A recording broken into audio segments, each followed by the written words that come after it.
নামাজ হয়ে গেল, ঈশার নামাজ হয়ে গেল। সমস্ত সাহাবা কেরামেরা মদিনার মসজিদুল নববী শরীফে নামাজ পড়ার পরে যে যার বাড়িতে চলে গেল। নবী সাহাবারা সব চলে গেলেন। ওই মালের কাছে হযরতে আবু হুরায়রা পাহারাদার হিসাবে একা দাঁড়িয়ে রয়েছে। একা দাঁড়িয়ে দাঁড়িয়ে রাতটা শেষ করবে। এমন সময় গভীর রাত, নিশুতি রাতে দেখতে পায় আবার একজন মানুষ, তিনি এসে খেজুরের স্তূপ থেকে সদকায়ে ফিতরা যাকাতের মাল থেকে নিজের থলেতে ভরে ভরে ভরে ভরে নিয়ে ভর্তি করছে।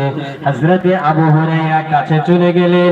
আজ 3 দিন পড়েছে, নবী আমাকে বলেছে আজকের কোনো মতে তোমাকে ছাড়বো না, চলো মদিনার মসজিদুন নববীর খুঁটিতে বেঁধে দেব, তোমাকে নিয়ে রাসূল সকালবেলা বিচার করবে। ও আমার ভাইজানেরা, ওই মানুষটা তখন নিরুপায় হয়ে দেখলেন আজকের আর আমাকে ছাড়বে না। 3 দিন কেটে গেল বাহানা করে করে, আজ আর আমাকে ছাড়বে না। অনুনয় বিনয় করে পায়ে হাত ধুয়ে বললেন, ও আবু হুরায়রা, আজকের আমাকে কি একবার ছেড়ে দেবে?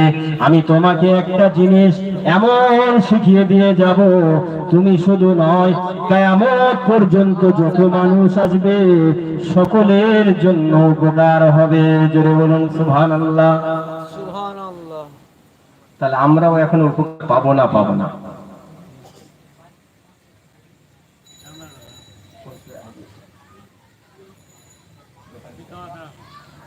আচ্ছা ভাইরা আমার,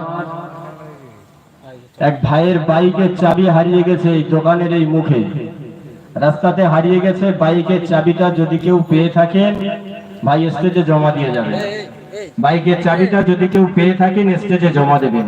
দরুদ শরীফ আল্লাহুম্মা সাল্লি আলা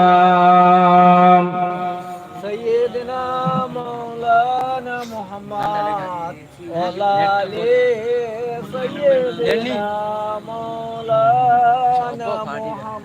একথা বলছিলাম ভাইয়েরা, ওই সময় হযরতে আবু হুরায়রা বলেছিলেন, আবু, আজকের নবীর দরবারে তোমার বিচার হবে। মানুষটা বলল, এমন একটা জিনিস শিক্ষা দিয়ে যাব, কিয়ামত পর্যন্ত যত মানুষ আসবে তাদের উপকারে লাগবে। কি এমন জিনিস? ওই সময় তিনি বলেছিলেন, ও নবীর সাহাবা আবু হুরায়রা, তুমি এত কষ্ট করে সারা রাত জেগে তোমার দাঁড়িয়ে থাকতে হতো না।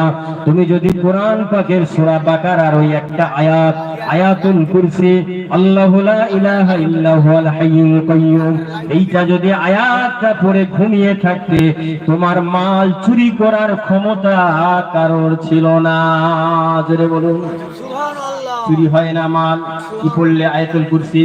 আল্লাহ পাকের কোরআনের ওই আয়াতটা যারা তেলাওয়াত করবে, ওই জায়গায় ওই ঘরে আল্লাহ একটা ফেরেশতা নিযুক্ত করবে।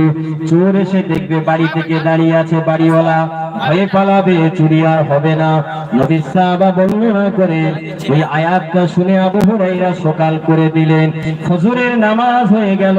নবী রীতিমতো আবার বলেছিলেন, হুজুর, ওই মানুষটা আমাকে একটা দোয়া এই জন্য ছেড়ে দিয়েছি।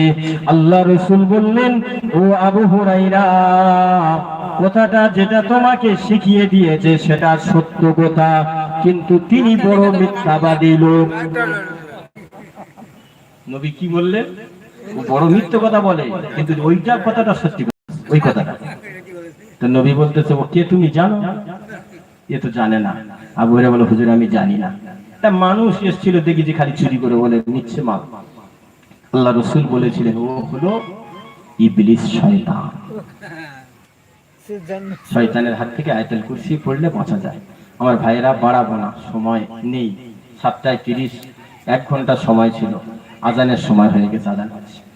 আজানের পরে আপনারা থাকুন, নামাজ পড়ুন, এক এক করে ওলামা হযরতরা সব আসবে। এই পর্যন্ত শেষ করলাম। ওয়া আখিরি দাওয়ানা আলহামদুলিল্লাহি রাব্বিল আলামিন।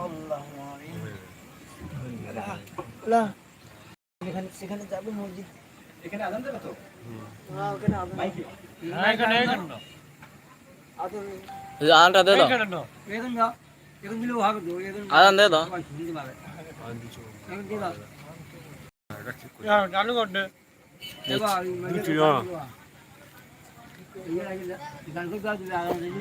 খোলা নি তাহলে কি করে লাইভটা চালাবে? খুলে